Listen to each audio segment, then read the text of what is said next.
क्या है आध्यात्म? दर्शन, चिंतन धारा, विद्या या संस्कृति की परंपरागत विरासत। आध्यात्म दर्शन यानी जीवन का शाश्वत सत्य। मानव जीवन से जुड़े शाश्वत सत्यों को जानिए और समझिए उपासक डॉक्टर सोहन राज तातेड़ से हमारे खास कार्यक्रम आत्मविज्ञान में। आत्मविज्ञान यानी सही दृष्टि, सही सोच। भाई और बहनों, मातृशक्ति को नमन। स्टूडियो में आपका हार्दिक स्वागत है, अभिनंदन है, सत्कार है। साइंस ऑफ द सोल आत्मविज्ञान कार्यक्रम के अंतर्गत हम आपको राइट विजन, राइट थिंकिंग, सही दृष्टि, सही सोच के अंतर्गत आपके जो नकारात्मक भाव है उसको हम सकारात्मक बदलने के लिए सारे एपिसोड्स जो तैयार करके आते हैं। प्रतिदिन आपको नया नया एपिसोड बताते हैं। हमारा उद्देश्य है कि आपका जीवन अच्छा बने, आप एक अच्छे इंसान बनो और समाज के अंदर एक उपयोगी व्यक्ति बनो। जो व्यक्ति समाज में उपयोगी होता है उस व्यक्ति का जीवन सार्थक होता है। अपनी उपयोगिता बनाए रखने के लिए यह कार्यक्रम प्रारंभ किया गया है और इस कार्यक्रम के जो केंद्र में जो है आत्मा है। जब केंद्र में आत्मा होती है तो सारे काम प्रमाणिक होते हैं। तो इसीलिए हम जो है इसी कार्यक्रम के तहत जो है आपको एक अच्छा इंसान बनाने की योजना बनाते हैं और प्रतिदिन नए नए एपिसोड्स जो आपके सामने प्रस्तुत करते हैं। आज हमारा बहुत ही सुंदर विषय है कि गीता की प्रासंगिकता। भाई और बहनों, गीता युद्ध के मैदान के अंदर लिखी गई। 18 दिन महाभारत का युद्ध चला कौरवों और पांडवों के बीच में। उस युद्ध को रोकने के लिए बहुत प्रयास किए। विष्णु पितामह ने प्रयास किया और गुरु द्रोणाचार्य ने प्रयास किया और भगवान श्री कृष्ण ने स्वयं दूत बनकर के, शांति दूत के रूप में वो दुर्योधन के सामने उपस्थित हुए। क्योंकि धृतराष्ट्र तो राजा था, लेकिन धृतराष्ट्र अंधा होने के कारण जो है दुर्योधन ही सब कुछ संचालन कर रहा था। और दुर्योधन जो है बहुत कूल चाल चलने वाला और बहुत क्रोधी व्यक्ति था। तब उसके सामने जब भगवान कृष्ण जो है वो शांति दूत बन करके आए कि 5 पांडव है, आप 100 कौरव भाई हो, तुम 5 वो तुम्हारे भाई है। पांडु और धृतराष्ट्र दोनों जो है वो भाई थे, तो तुम्हारे वो भाई है। तो उन भाइयों को एक एक को जो एक गांव यानी 5 गांव उनको दे दो, उसमें उनकी संतुष्टि है और ये महाभारत का युद्ध जो है टल सकता है। लेकिन दुर्योधन ने उनकी इंसल्ट की भगवान कृष्ण की। उनको कहा चलिए तुम जो है उनके पक्ष में ही प्रस्ताव लेके आए हो, मुझे ये मान्य नहीं है। 5 गांव क्या, मैं तो एक जो है सुई की अणी जितनी भी जमीन उनको नहीं दूंगा।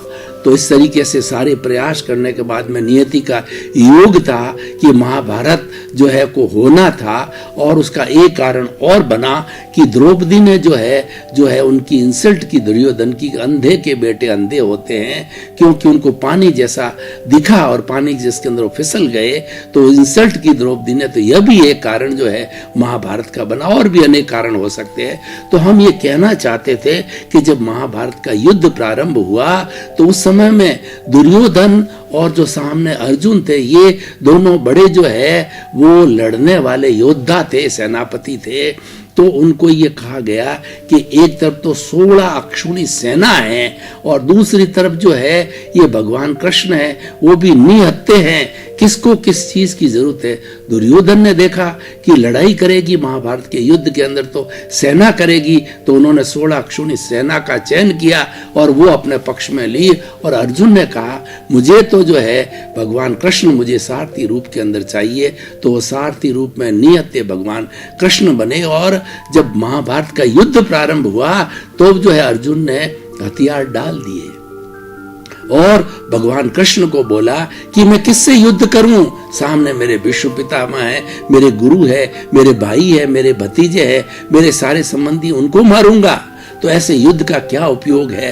तो उन्होंने कहा युद्ध तुमने जो है नहीं ललकारा है, युद्ध तो ये नियति है। बहुत प्रयास किए गए और एक क्षत्रिय का धर्म होता है कि कभी भी युद्ध के मैदान में पीठ नहीं दिखाई जाती है। और उन्होंने जो है उनको आत्म तत्व का उपदेश दिया कि तुम तो अलग हो, जो लड़ने वाला है ये रिलेटिव अर्जुन है और तुम्हारे भीतर जो बैठा है, जो अर्जुन का जो शुद्ध आत्मा भगवान है, वह जो तटस्थ रूप के अंदर है, वह तो ज्ञाता दृष्टा है। और इस तरीके से उन्होंने धार्मिक जो है सारी बातें उनको बताते, प्रतिदिन जो नया नया जो उन्होंने उपदेश दिया, तो 18 दिन के 18 उपदेशों के अंदर वो गीता लिखी गई। और गीता के जो 18 अध्याय बने, पहले 6 अध्याय जो है कर्म योग के कहलाए, दूसरे अध्याय 6 भक्ति योग के कहलाए, और तीसरे जो है वह ज्ञान योग के कहलाए। उनका सबका निष्कर्ष जो है ध्यान योग के रूप में रहा। और गीता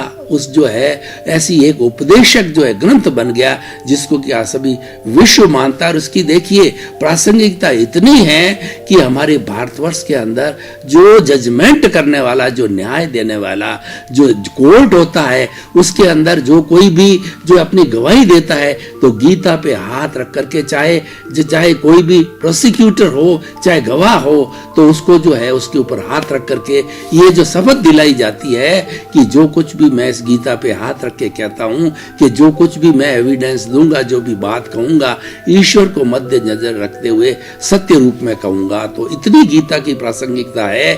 और वो गीता को आज विश्व ने भी अपनाया है। गीता एक विश्व ग्रंथ बने तो भी उसमें कोई अतिशयोक्ति नहीं। भारत में तो ये एक जो तरह का भारत का सर्वोत्कृष्ट ग्रंथ जो कि सर्वमान्य है, सभी धर्मों ने मान्य किया है, क्योंकि ये हमारा व्यवहार और निश्चय है कि दोनों बातें हैं। व्यवहार जगत की भी बात है कि हमारा व्यवहार जगत किस तरीके का होना चाहिए, हमको किस तरह से व्यवहार करना चाहिए, और साथ साथ के अंदर हमारा जो भीतरी जगत है, जो हमारा अध्यात्म जगत है, उस जगत की भी जो है इसके अंदर भगवान कृष्ण ने जो उपदेश दिए। भगवान कृष्ण ने जो है अर्जुन को अपना विराट स्वरूप बताया कि मेरा ये विराट स्वरूप है। तो विराट स्वरूप को देख करके अर्जुन नतमस्तक हो गया कि इतने महान देव भगवान ईश्वर मेरे साथ है और मुझे उपदेश दे रहे हैं, तो मुझे उनके उपदेशों का पालन करना चाहिए। दुर्योधन को भी विराट स्वरूप बताया, लेकिन दुर्योधन तो कपटी था, उनका मामा शुकनी था, उनके सलाहकार जो है वो बहुत गलत जो है, शुकनी ने उसको गलत दिशा के अंदर डाल दिया। तो उन्होंने इस बात की कोई तवज्जो नहीं दी। इसलिए कुरुक्षेत्र के अंदर, जो कि हमारे हरियाणा में है, कुरुक्षेत्र की धरती के अंदर ये युद्ध लड़ा गया। और ऐसा कहा जाता है कि हमारा दिल है, इसके अंदर भी हर वक्त जो कुरुक्षेत्र बना रहता है, और इसमें हर वक्त जो है मन और आत्मा के बीच में लड़ाई होती रहती है। मन और आत्मा की लड़ाई का मतलब ये है कि मन तो है दुर्योधन और उसकी सेना, और जो आत्मा है वो पांडव है। यानी अच्छाई और बुराई का युद्ध हर वक्त चलता रहता है। अच्छाई जीतती है, यानी आत्मा जीतती है, तब हम सुकृत करते हैं। और जब जो हमारा मन जीतता है, यानी हम संसार में प्रवृत्त हो जाते हैं और हम कोई संसारी काम करने में लग जाते हैं। तो इस तरीके से ये महाभारत का और ये गीता का पूरा जो है सारांश है। अब गीता के कुछ ऐसे उपदेश हैं जो कि उपदेशों के ऊपर जो इस संक्षिप्त समय के अंदर, जिससे हमारी प्रासंगिकता सिद्ध हो जावे, रिलीवेंस है, उसकी सोशल यूटिलिटी है, वो सिद्ध हो जावे, उस दृष्टि से हम करेंगे। गीता का सबसे बड़ा जो है वो निष्काम कर्म का उपदेश है। निष्काम कर्म का अर्थ ये होता है कि व्यक्ति ने मानव जीवन प्राप्त किया है, तो मानव जीवन के अंदर उसको निष्काम कर्म करना चाहिए, यानी उसको कर्म करते ही रहना चाहिए। और अगर देखा जाए तो व्यक्ति को कर्म करना ही पड़ेगा, क्योंकि वो कर्म पीछे से लेकर के आया है। पिछले जन्म के अंदर हमारी आत्मविज्ञान कार्यक्रम को और गीता से तुलनात्मक अध्ययन करें तो ये व्यक्ति जो है वो अपने पूर्व जन्म के अंदर जैसे जैसे कॉजेस डाले हैं, जैसे जैसे कर्मों का बंधन किया हुआ है, वो साथ में लेकर के आया है। और ये जो शरीर है, मन वचन काया रूपी शरीर है, पूर्व जन्म के कर्मों के भुगतान के लिए मिला है। और पूरे जीवन भर जो है मन वचन काया की बैटरियां जो है ये चालित रहती है, और सब प्रवृत्तियां अपने आप चलती रहती, जिसको हम एक फिल्म का रूप दे सकते हैं। जैसे कि हम थिएटर में जाते हैं और थिएटर में 3 घंटे की फिल्म देखते हैं, विलियन होता है और उसके साथ में हीरो होता है, हीरोइन होता है, और वो आपस के अंदर उनको लव होता है, और जो विलियन होता है वो उनको अपहरण करता है, लड़ाई होता है, झगड़ा होता है। तो ये फिल्म हमारे जीवन में भी ठीक इसी तरह से चलती रहती, सुख और दुख की फिल्म चलती रहती। कोई हमारे साथ बुरा व्यवहार करता है, कोई अच्छा व्यवहार करता है, लेकिन ये पूर्व नियोजित होता है, हम पीछे से लेकर के आए हैं। हमने किसी के साथ में बुरा व्यवहार किया तो इस जन्म के अंदर हमारे साथ बुरा व्यवहार किया करेगा। इसका मतलब कर्म तो चलता ही रहेगा, लेकिन कर्म कैसे करना कि कि कर्म करते करते मैं फल की इच्छा नहीं करना। वो फल है हमारे हाथ में नहीं है कि पता नहीं कैसा फल मिलेगा। कर्म हमारे हाथ के अंदर है, हम करते रहेंगे। जैसे एक स्टूडेंट है, वो उसका कार्य क्या है कि उसको अच्छी पढ़ाई करना और साल भर पढ़ाई करने के बाद में उसको एग्जामिनेशन देना, उसको क्वेश्चन पेपर सॉल्व करना, लेकिन रिजल्ट क्या आएगा वह उसके हाथ में नहीं है। तो इसीलिए अगर गीता का ये संदेश मान करके चलता है कि मुझे तो निष्काम कर्म करना है, मुझे परिवार का पालन पोषण करना है, या जीवन भर जो कुछ भी कार्य करना है वह मैं कार्य तो करता रहूंगा लेकिन फल की इच्छा नहीं करूंगा। क्यों कि अगर फल जो है हमारी इच्छा के विपरीत मिले तो हमको बड़ा दुख होगा, बड़ी तकलीफ होगी, और ऐसी दुख की स्थिति के व्यक्ति की मृत्यु भी हो सकती है, व्यक्ति का हार्ट अटैक भी हो सकता है, व्यक्ति को जो कोमा भी हो सकता है, कुछ भी हो सकता है, क्योंकि वो हमारी इच्छा के विपरीत हुआ और हमने परिणाम पर ध्यान नहीं दिया तो हमें दुख बिल्कुल नहीं होगा और हम संतुलित हो जाएंगे।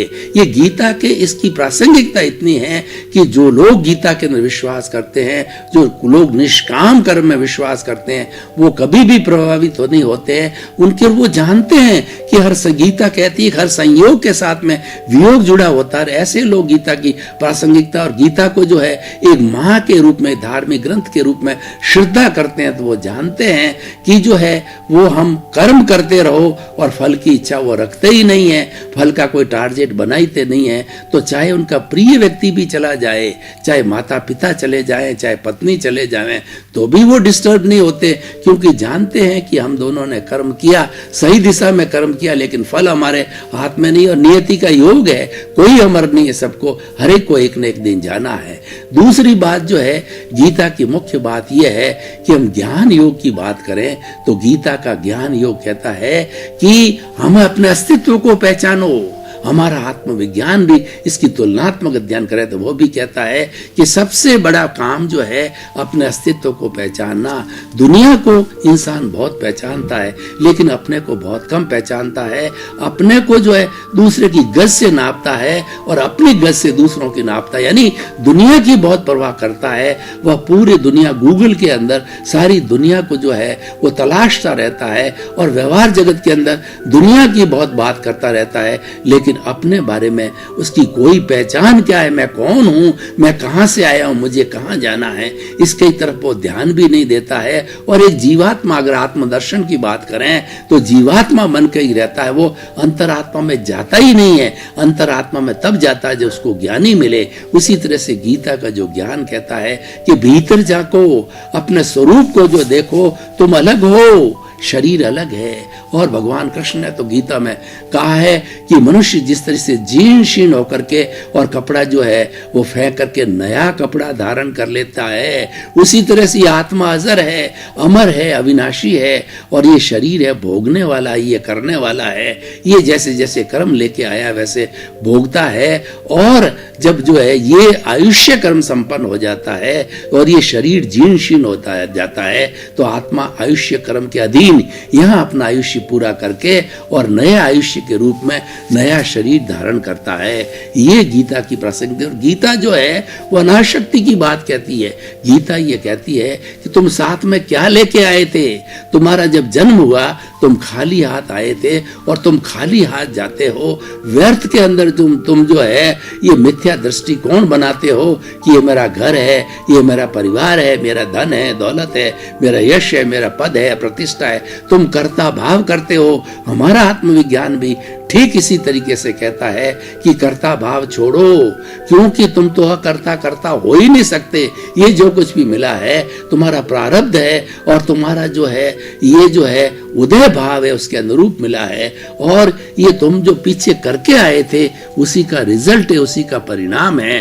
तो तुम इसके अंदर अपने आप को क्यों कर्ता मानते हो? कर्ता हो ही नहीं सकते। और कर्ता भाव ही सभी कर्मों का बंधन का कारण है। इसलिए कर्ता तो व्यवस्थित शक्ति संसार को चलाने वाली है, वो साइंटिफिक सर्कमस्टेंशियल एविडेंसेज है जिसमें द्रव्य क्षेत्र काल भाव होते हैं और काल स्वभाव कर्म पुरुषार्थ होता है और उसके साथ साथ में 6 द्रव्य होता है जो कि एनिमेट, इनएनिमेट और टाइम, स्पेस और उसके साथ मोशन और रेस्ट, ये 6 द्रव्य है जिससे संसार बनता है और सारा जगत की अवधारणा भी इसी से होती है, यही संचालित करते हैं। ये सारी व्यवस्थित शक्तियां हैं, यही मनुष्य का जैसा उपादान होता है, जैसा प्रारब्ध होता है, उसके अनुरूप जो है संयोग जुटाने का काम ये व्यवस्थित शक्ति या सृष्टि करती है।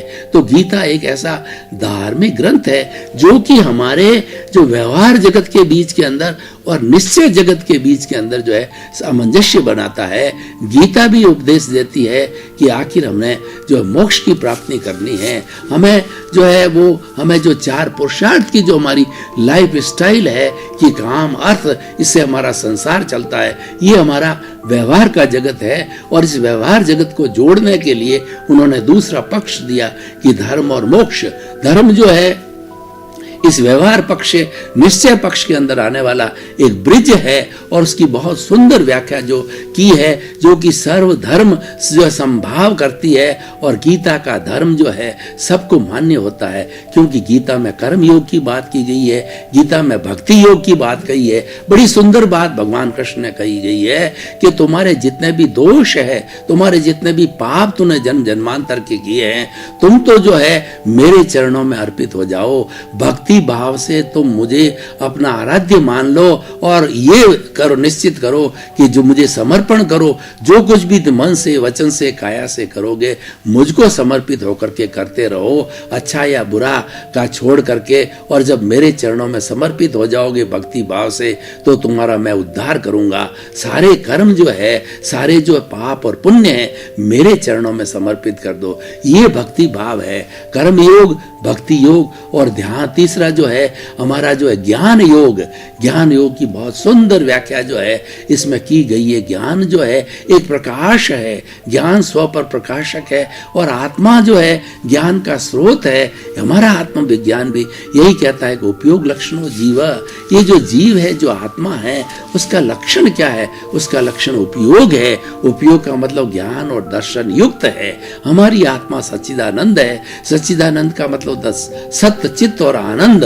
सत का मतलब ये हमारा आत्म तत्व अविनाशी है और चित्त का मतलब है ज्ञान दर्शन वाला है। और तीसरा जो है आनंद जो है इसका लक्षण है। तो हमारा आत्मविज्ञान जो है ये गीता से बहुत मैच करता है और तुलनात्मक अध्ययन से दोनों ही एक दूसरे के पूरक है। हम ये मान सकते हैं एक दूसरे के कॉम्प्लीमेंट्री है, एक दूसरे को सपोर्ट करते हैं। तो गीता की प्रासंगिकता इतनी सुंदर प्रासंगिकता है। अगर गीता को आधार बना करके कोई भी व्यक्ति, किसी भी वर्ग का व्यक्ति हो और किसी भी टेस्ट का व्यक्ति हो, किसी धर्म का व्यक्ति हो और किसी भी लाइफ हो रहा, किसी भी मेंटल होराइजन का व्यक्ति हो, अगर गीता को पढ़े और गीता को पढ़ करके उस पर श्रद्धा करके और गीता के उपदेशों को अपने जीवन के अंदर, सेवा की बात है गीता में बहुत सुंदर कही गई है कि व्यक्ति को जो है सेवा का ऋण उतारने, 3 तरह के ऋण बताए गए। देव ऋण है, पितृ ऋण है और दूसरा जो है समाज ऋण है। इन सब को उतारने के लिए हमें सेवा करनी चाहिए, सेवा परोपकार करना चाहिए। ये मानव जीवन का बहुत बड़ा जो है कहना चाहिए, ये मानव जीवन की सार्थकता है कि ये जीवन हम सेवा में लगावें। हम तन की सेवा करें, मन की सेवा करें और धन की सेवा करें, उसका उपयोग दिया गया है।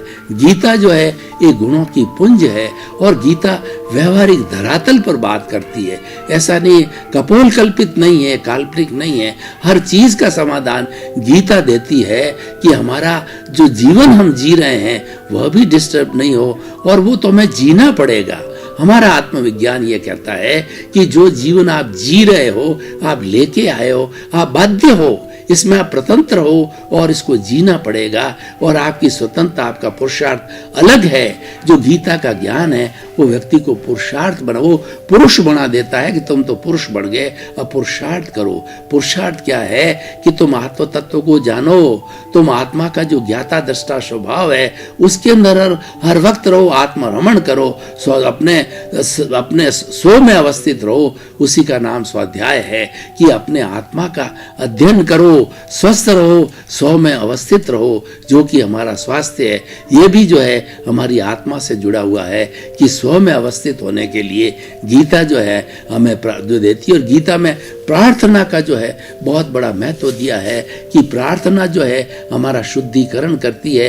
हमारी जो आत्मविज्ञान का जो है उपक्रम है वह भी जो है वो सामायिक आलोचना प्रतिक्रमण प्रत्याख्यान का प्रावधान दिया गया है। पूर्व जन्म के अंदर आपके जितने जितने कृतक्रम हैं उनको धोना चाहते हो, आपका जो राग द्वेष है, आपका जो कषाय है, आपका जो कर्म शरीर है, इसको धो करके, जो कि जड़ है, जो कि पौद्गलिक है, इसको धो करके आप जो शुद्धिकरण कर लोगे तो ये आत्मा जो है वो मुक्त अवस्था में सिद्धशिला में चली जाएगी। और ये जो तुम्हारा पुद्गल शरीर, वो जो कार्बन शरीर है, ये वापस सृष्टि के अंदर पुद्गलों के साथ में मिल करके अपनी आइडेंटिटी बना देगा।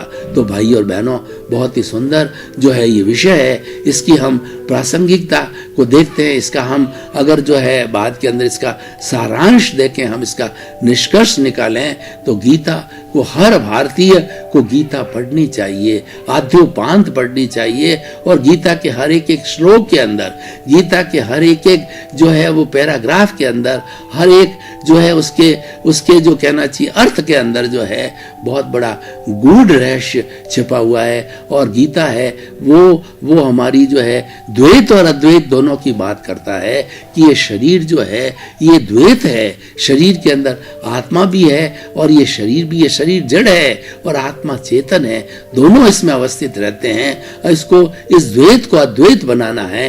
यानी अद्वैत मतलब ये पश्चानुपूर्वी अनादि अनंत काल से जो कार्बन शरीर रूपी जो है ये पुद्गल इसके साथ जुड़ा हुआ है, इसको अलग करना मात्र जीवन का लक्ष्य ये होना चाहिए कि जो भीतर पुद्गल है उसको अलग किया जाए जड़ को, और चेतन तत्व है ऑटोमेटिकली अलग हो जाएगा। अभी दोनों ये बाध्य है, जड़ की वजह से चेतन जो है जुड़ा हुआ है, तो इसको अलग करने के लिए ये सारा धर्म का उपक्रम है, ये ज्ञान का उपक्रम है, ये कर्म योग, भक्ति योग और ये जो हमारा ध्यान योग, ज्ञान योग जितने भी बने हैं, ये दोनों का भेद विज्ञान करने के लिए बने हुए हैं कि जड़ और चेतन अलग हो जावे।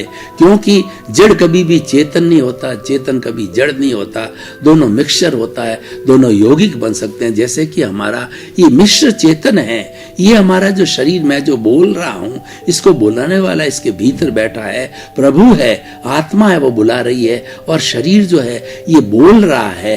तो सारा आत्म साक्षी से होता है। उसका जो परिचय करना जो है बहुत ही जरूरी है, क्योंकि व्यक्ति जो आत्मसात हो जाता है, हृदयंगम कर लेता है, तो उसकी जीवन की सार्थकता उसके अंदर हो जाती है। तो इसीलिए हमारा जो जीवन का निष्कर्ष होना चाहिए, हम गीता को अपनावें और गीता के उपदेशों को जो है हम आत्मसात कर दें, हृदयंगम करें। क्यों? ये गीता के उपदेश जो है हमारा कल्याण करने वाले हैं, और ये ऐसा ग्रंथ है जो किसी भी धर्म की काट नहीं करता, किसी भी धर्म का अनादर नहीं करता, सर्वधर्म संभाव करता है।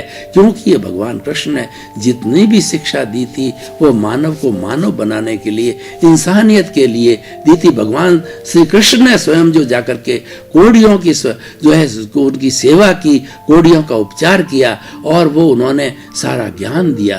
तो इस तरीके से भाई और बहनों, निष्कर्ष की भाषा में बात करें तो गीता की प्रासंगिकता जिस युद्ध के, जिस समय में युद्ध के मैदान में ये लिखी गई थी, जिस वक्त में उसकी प्रासंगिकता आज उससे ज्यादा अधिक प्रासंगिकता है। और आने वाला समय है वो धीरे धीरे बदल रहा है, उसमें वैज्ञानिकता ज्यादा आ रही है, भौतिकता की चकाचौंध बढ़ रही है। उस भौतिकता पे अंकुश करने के लिए इस आध्यात्मिक जो ग्रंथ है गीता की प्रासंगिकता और ज्यादा हो जाएगी। जब अध्यात्म और विज्ञान दोनों मिलेंगे तभी जो है इस सृष्टि में एक संतुलन आएगा, और विज्ञान जो है वो गति देता है और आध्यात्म है वो दिशा देता है। जब गति और दिशा दोनों मिलेंगे, जब जो व्यक्ति जो है युवा होता है उसमें जोश होता है, और बुजुर्ग उसके साथ होता है जिसमें होश होता है, जब जोश और होश दोनों मिलते हैं तब जाकर के एक होलिस्टिक लाइफ बनती है। उसी तरीके से होलिस्टिक लाइफ जो आज हमारे सामने है वो व्यक्ति की बनानी होगी।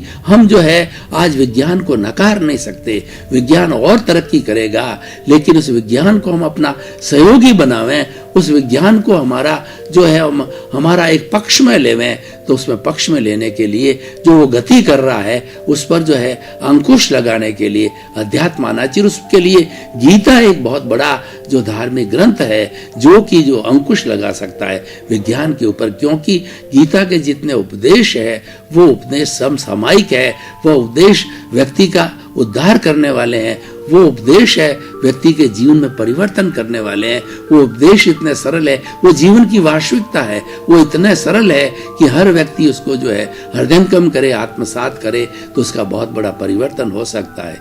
इसलिए भाई और बहनों, हम इन निष्कर्ष के रूप में आपको बताना चाहते हैं कि ये गीता का आप अध्ययन करिए, गीता को अध्यापांत पढ़िए, और गीता जो है एक होली ग्रंथ के रूप में हर ग्रंथ में रहनी चाहिए। और गीता को जो है आज स्कूलों में, कॉलेज में, यूनिवर्सिटियों में सब जगह पढ़ाया जा रहा है, और ये पढ़ाया जाना चाहिए, क्योंकि ये एक ऐसा ग्रंथ है जो कि संस्कार देता है। आज हमारी युवा पीढ़ी भ्रमित हो रही है, वो जो है नशे के चक्कर में चली गई है, वो मोबाइल और इंटरनेट का दुरुपयोग कर रही है, उसकी समझ सही नहीं है। उसकी समझ को सही करने के लिए गीता का सहारा लेना बहुत जरूरी है। गीता हमें संस्कार देती है, गीता हमें अच्छा इंसान बनाती है, हमारा अच्छा परिवार, अच्छा समाज और एक अच्छी ग्लोबल सोसाइटी बनाने के लिए मैं यही रिकमेंड करूंगा आज की इस एपिसोड के माध्यम से कि गीता हर व्यक्ति को पढ़नी चाहिए। 7 अरब की जनसंख्या है, उन सबको गीता पढ़नी चाहिए, चाहे आप किसी धर्म के हों, जाति के हों, जेंडर के हो, कोई भी भाषा बोलने वाले हो, सबको ये पढ़नी चाहिए। और ये सभी जो है लैंग्वेजेस के अंदर उपलब्ध है, और जैसे हमारी इंटरनेशनल लैंग्वेज इंग्लिश में, उसमें भी गीता उपलब्ध है, हमारी नेशनल लैंग्वेज हिंदी है उसमें भी उपलब्ध है, और संस्कृत में तो ये लिखी गई है। तो इस तरीके से और लोकल जो भाषाएं हैं उसमें भी बहुत सी इसकी ट्रांसलेशन हो चुकी है। इसीलिए इस गीता को पढ़ने का जो है हमारे पास में सब माध्यम उपलब्ध है, लेकिन पढ़ी जानी चाहिए। और घरों के अंदर जो बुजुर्ग लोग हैं, जो सीनियर सिटीजन हैं, वो गीता का रोज अध्ययन करना चाहिए, और उनके सामने परिवार को लेकर के बैठना चाहिए, और प्रतिदिन जो है गीता का एक एक श्लोक जो है उसका अध्ययन किया जाना चाहिए, उस पर टिप्पणी की जानी चाहिए, उसकी समरी की जानी चाहिए, और उसका अध्ययन हम करेंगे तो हमारी अच्छी भावी पीढ़ी तैयार होगी।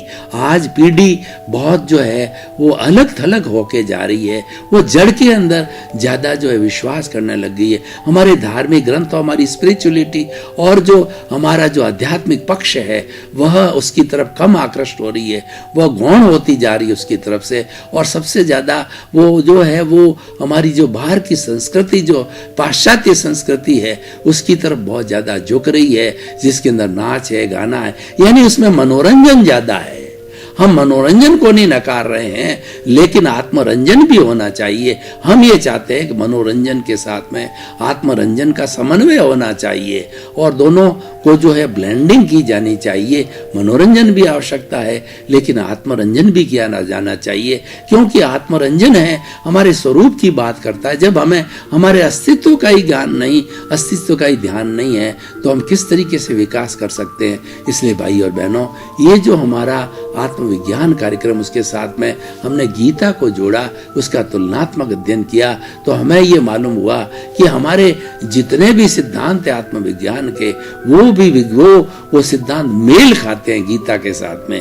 गीता को किसी धर्म से जोड़ा जाए, जो विश्व के जो 8 मुख्य धर्म है, Hinduism, Buddhism, Sikhism, Jainism, Zoroastrian, Islam, Christianity, और जो है वो सारी इन 8 धर्मों के साथ में इसका मेल बिठावें, तुलनात्मक अध्ययन करें, तो हमें लगेगा कि ये गीता सबके साथ में बैठती है, सबके साथ में ठहरती है, और सबके साथ इसका समायोजन हो सकता है। तो भाई और बहनों, ऐसा निर्विवाद धार्मिक ग्रंथ हमें कितने भाग्यशाली हैं कि गीता भारत में लिखी गई, महाभारत भारत में हुआ, और गीता जो है आज सर्व उपलब्ध है, और इतनी उसने ख्याति प्राप्त कर ली है कि कोर्ट के अंदर जो है उसको साक्षी के रूप में रख सकता है। ये सबसे बड़ी इसकी प्रासंगिकता और सबसे बड़ी उसकी उपयोगिता कही है, सबसे बड़ी इसकी वैल्यू को देखिए। जब इतनी वैल्यू हमारा जो न्याय पद्धति है उसने दी, भारत सरकार ने दी है, हमारे देश के लोगों ने दी है, विश्व के लोगों ने दी है, तो हम इसकी प्रासंगिकता को बहुत अच्छी तरह से समझ सकते हैं। परंतु ये प्रासंगिकता तब होगी जब ये घर घर के अंदर पढ़ी जाएगी और पढ़ने के साथ साथ इसको जीवन में उतारा जाएगा। इसके अंदर जो हमारी गीता है उसके अंदर ज्ञान मीमांसा है, आचार मीमांसा है, तत्व मीमांसा है और सारी चीजें इसके अंदर एक साथ मिलती है, अच्छे जीवन का निर्माण करने की मिलती है। और कर्मसु कौशलम यानी हम जो कुछ भी हमारे जीवन के अंदर कर्म करते हैं, जो कोई भी उद्योग करते हैं, उसकी भी शिक्षा इसके अंदर मिलती है। तो इसलिए भाई और बहनों, जो हमारा ये आत्मविज्ञान कार्यक्रम है वो गीता की प्रासंगिकता के साथ में पूरा मेल खाता है और ये हमें जो है इसके साथ के अंदर समकक्षता का अवस्था के अंदर बैठता है। तो हम तो अत्यंत भाग्यशाली हैं कि हम गीता की बात करते हैं। गीता का संदेश है कि तुम क्या लेकर के आए थे और क्या लेकर के जाओगे। जो कुछ लिया यहीं से लिया और जो कुछ भी है यही समर्पित करना है। कहने का अर्थ यह है कि हमने जितना भी ये द्रव्य इकट्ठा किया है, जितने भी जड़ पदार्थ हमने साधनों के रूप में और हमारे जो है वो सहयोग के रूप में इकट्ठे किए हैं, सभी यही छोड़ के जाने हैं। साथ में जब आत्मा जाती है तो उसका पुण्य और पाप जाता है। अगर हमने अच्छे यहाँ कर्म किए होते हैं तो हमारा पुण्य है वो ज्यादा होता, वो साथ जाता है। और यहाँ पर हम बुरे कर्म करते हैं, अनैतिक कार्य करते हैं, तो वो हमारा पाप रूपी जो है कर्म हमारे आत्मा के साथ में जाता है। वही कर्म शरीर है, वही कॉजल बॉडी है, वही लिंग शरीर है और वही हमें भटकाता है। तो इसीलिए हमें उसको दूर करने, उस अशुद्धि को हटाने के लिए जो है हमें खूब प्रयास करना चाहिए। उस प्रयास करने के लिए सबसे बड़ा शुद्धिकरण का अमोघ मंत्र है कि गीता को पढ़ना चाहिए। गीता के उपदेशों को जो है वो हमें आत्मसात करना चाहिए, जीवन के अंदर डालना चाहिए। तो भाई और बहनों, ये कितना सुंदर ग्रंथ जो है आज हमने उसका विवेचन किया और इसके विवेचन को और आगे बढ़ाने के लिए अभी बहुत ही पोटेंशियलिटी है, बहुत ही संभावना है और बहुत ही स्कोप है। क्योंकि गीता ज्यों ज्यों हम पढ़ते हैं उसके अंदर नई नई चीजें मिलती है। उस गीता के एक उपदेश को आप किसी भी लाइन के अंदर विज्ञान के साथ जोड़ना चाहते हो तो गीता जुड़ जाती है। अध्यात्म के साथ जोड़ना चाहते हो तो गीता जुड़ जाती है। हमारे व्यवहार जगत के साथ में जाते हो तो गीता के उपदेश जो है व्यवहारिक नजर के आते हैं। निश्चय जगत में, आत्मा के जगत में जाते हो तो गीता के जो है उपदेश है वहाँ प्रासंगिक लगते हैं। भाई और बहनों, आपका बहुत बहुत धन्यवाद। आप आत्मविज्ञान कार्यक्रम बराबर देख रहे हो। आत्मविज्ञान कार्यक्रम की आत्मा हो और आत्मविज्ञान कार्यक्रम आप देखते रहिए, क्योंकि एक ऐसा कार्यक्रम है जो आपके जीवन की दिशा को बदलेगा, आपको एक अच्छा इंसान बनाएगा। और हमारा उद्देश्य भी है कि सुधरे व्यक्ति समाज व्यक्ति से राष्ट्र स्वयं सुधरेगा। इसी क्रम में आपका जीवन आनंदमय हो, मंगलमय हो, धर्ममय हो। आपके प्रति बहुत बहुत आत्मविज्ञान में आत्मविज्ञान यानी सही दृष्टि, सही सोच।